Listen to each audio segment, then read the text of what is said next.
you played in the AT&T Pebble Beach, correct? I did. I played a few times, and I played because of Jack Lemmon. Okay. Because Jack Lemmon gave me my first set of golf clubs. On 18th hole at Pebble, it was our third round. We tee off, Dan Polecat and I, and he says, we're going to make the cut. And I'm thinking, holy God, I can't make the cut. That's going to kill Lemmon. And I said, no, he's going to be so proud of me. So Jack is waiting with Pels behind the 18th green. Jack is like this, and Dave Pels is like that. And I'm going, he's going to be so proud of me. We're coming up to the green, and I wave to Jack, and he goes, you're going to make the cut, you. Oh, okay. Nick Kroll here on the Rich Eisen Show. I feel like this is a good place to announce that I am partly responsible for the stealing. How so? What did you do? I provided the Astros with trash can. You did? Yeah. Hit me up, DM me. I'm around. I got smartphones that are not being used anymore. I got everything Apple you need. Watches for the Red Sox. There you go. Yeah. Very good. Anything you need. Daniel Jeremiah, good to see you, sir. How you doing, bud? How many people have you watched tape on? 337. Some of those aren't combine guys. I've got about 10 to 12 safeties left to do, then I'm done with everybody in the combine. Is that right? Yeah. My forearm hurts, man.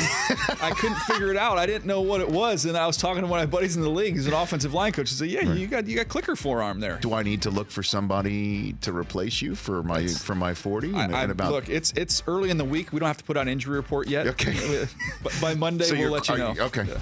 Walton Goggins here on the Rich Eisen Show. When I lived in Atlanta, I Valley Parked for a club owned by Dominic Wilkins. And there was this guy, man, and he was just going back and forth in my lot. Yeah. And he had this phone, and at one point in the night, the bouncer in the club ran out and said, "Call 911. A fight had broken out." And I went running up to him, and I said, "I got to use your phone. You got to call the police." And he just looked at it. He said, "It's fake. It's fake. It's fake."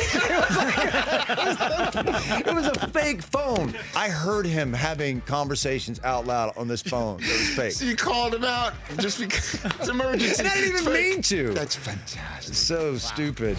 Thomas Sadowski here on the Rich Eisen Show. Dude, it's not my fault. It's Ben Stiller. I don't know what his problem was, but there was something about the idea of me sitting in this chair weeping hysterically that Ben thought was the funniest thing in the world. Why? Because he liked making my life hell. So Ben would be standing there going like, trying to be really serious, and then we would catch each other's eyes, and it would just, something would happen, and the next thing I know, I'm spending the next 5 minutes turned up stage laughing, right? But trying to make it look like I'm weeping, you know what I mean? And Ben's wandering around with that Stiller smirk. This is like stuff that I did with a substitute teacher in like the 4th grade. You're doing this on Broadway. Yeah, Ben draws like very interesting fans. There was this moment in the show where like this explosion goes off on stage, and he takes Christopher Abbott and like they duck down onto like one knee right at the edge of the stage, like right down stage by the audience. Knocks on my dressing room door, and I'm like, "What's up, man?" And he looks at me and he goes, "The bomb went off. I took Chris, I got down, some lady in the front row stood up and went." He looked at her, and all he heard was her turn back to her friend and go, "I touched him." Was she ejected from the theater? I don't know. I don't recall. That's like touching a baseball in play in like, Yankee Stadium. Sort of. It's also sort of like reaching across and smacking Derek Jeter on the ass. Stay connected with the Rich Eisen Show app. Available on Google Play and the App Store.